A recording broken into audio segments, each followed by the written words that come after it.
You get one moment in your life. One. So what are you going to do with that singular moment?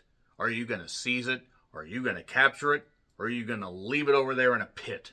Bury Me When I'm Dead is currently streaming on Amazon. It was written and directed by Seabold Krebs, which is a memorable name, I'll give him that. And speaking of names, there are other names in this movie, such as Devin Terrell, who plays Henry. And he is married to a woman named Catherine, played by the very gifted Charlotte Hope, who was Sister Victoria in The Nun, and she is sick, not doing all that well. She comes from wealth, sometimes she doesn't come at all, hey-o!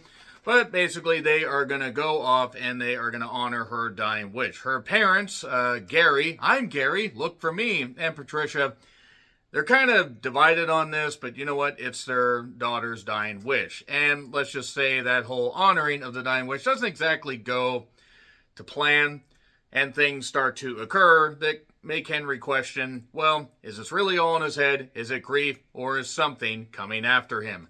Also, Mackenzie Lee, who plays Rebecca, has a role in this. She was in Salem's Lot, the remake of Salem's Lot. I tried to forget the fact that Salem's Lot actually exists in that form.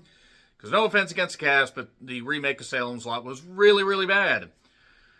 That being said, this is more of a psychological drama with a few horror elements, at least implied horror elements. It's also so fucking dark you can't quite see what's going on, and while the performances are fairly decent, I will say that much. Actually, the acting is pretty much what carries this.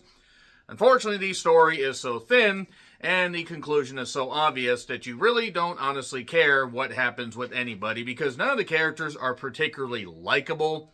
Henry, you sort of can identify with a little bit, but then that is totally nullified. Rebecca, not necessarily, and I mean, just even Catherine, none of these characters, like, outside of, like, a little bit of backstory, really, invoke a lot of sympathy. So really it's just kind of a basic psychological drama with a couple neat little ideas and a story that could have worked, but realistically it just kind of wore me down and bored me. I don't really have anything else to say. There's not a ton to spoil in this, but I'm going to get to that. But it's on Amazon if you want to check it out. So there you go. 3, 2, 1, and spoilers. So basically, Henry was going to buy this van. He backs out of this van, or buying this van, that is. They did, apparently, according to the guy, they went to Branson, Missouri, not Bronson, Missouri. This ain't over. And him and Catherine run some kind of flower shop. Rebecca works there. And the instant I saw Rebecca sitting there and the way she interacted with Henry and Catherine, I said, Henry has, been betting Rebecca. And lo and behold, I was correct. And she's pregnant. That pretty much carries us through the first 20 or so minutes of this movie. Catherine's parents are not very happy that she's not going to seek out treatment, but it's brain cancer, it's aggressive, and with chemo, she might have another year or two. It's her body, her choice. As frustrating as it is, that really should be the choice eventually, because chemo can wear people down from what I've been told. So, yeah, Rebecca basically reveals she's pregnant. First, she thinks she's going to basically terminate it. Then she decides she's going to keep it. And then, as Catherine, goes back to this, land that she, really is attached to, I believe it's land that her parents had, she comes up with the idea of basically planting stuff in her, like acorn stuff or whatever it is, stuff they find under leaves. And, if you plant this in me, I'll be a mother forever. Basically, bury me here and, honor my wish. The dad, meanwhile, wants Henry to bring the body back. And if he does, he will give him plenty of riches.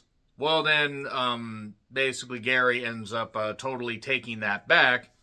Even after we see another friend of Catherine's, Buck, a hunter, who, is known to pull a gun on people to come onto his property. I wonder if that's going to factor into the finish. It does. And there we are. So Rebecca's going to keep the kid. It turns out that Catherine actually knows about Rebecca. And it's like a Dr. Seuss situation where he was sleeping with somebody while his wife had cancer or some disease. I forget if it was actually cancer. No, really, look it up. Yeah, the man did green eggs and ham. So Buck knew Catherine because it turns out that the parents used to have wild, crazy, rich people sex parties, and Buck actually hooked up with Catherine's aunt. I don't know why they needed to include that, but I guess it was the only way to get Buck involved. Could have been like Buck was an old friend of Catherine's and didn't actually need that, but it's fine. And he basically talks about, you get one moment in your life, and it's gone, and you didn't realize it until it's too late. And that's true. I mean, there are a lot of questions that many of us have, myself included. Okay, what if this relationship had worked out? What if I had gone on this date? What if I had gone away from this date sooner? What if they didn't find that body in the trunk? Moving on. He feels terrible because he's out drinking with Buck at his house while Catherine's health has really deteriorated, and apparently during the night she passes on. She passes on through her own means, whatever. She couldn't take it anymore. Let's say that. That's pretty much the implication right there. He feels terrible. Even though he brings the body back, the dad basically takes back the deal. Rebecca ends up showing up basically as a way to, help him with his grief. Mackenzie Lee would be hard to resist, by the way. I mean, both these women are very talented and attractive, but still, you probably want to stay with your significant other. Coming from me, it seems kind of laughable to say that, but I digress. So, there is a lawyer that is trying to help Henry, but he ends up getting knifed at one point. Gee, I wonder who ended up doing that. And yeah, there's pretty much not anything else to really talk about here. There's Henry losing it. He hears some weird singing thing, Lazarus, my name is Lazarus, and it's like either singing or a bad PA system, and the guy voicing over for the trains has basically just fucking lost it. So, you made a promise and then you broke that promise is basically what this guy ended up saying to Henry, because he was supposed to bury his wife out there. And he ends up having a gun. He's going to take care of Gary. He's not going to take care of Patricia because the mother was always nice to him, but Gary basically denies it all. Patricia knows he's lying. Even though he's very good at his job and very perceptive, he is very bad at lying.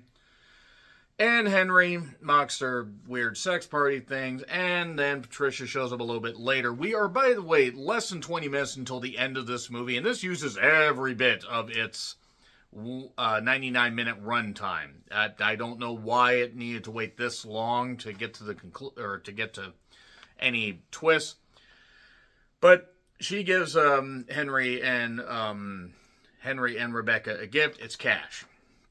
There we go. So now they're going to buy the van. And they're going to head out. And even though the guy wasn't happy they backed out of the deal before, he pays him cash. There we are. So then Buck calls and basically talks a little bit. Hey, I had to go back and get my gas can. You guys are gone. Oh, sorry. No, it's all right. I got a bunch of gas cans. But hey, they used to let me hunt on this land. I'd like to buy a bit of this land.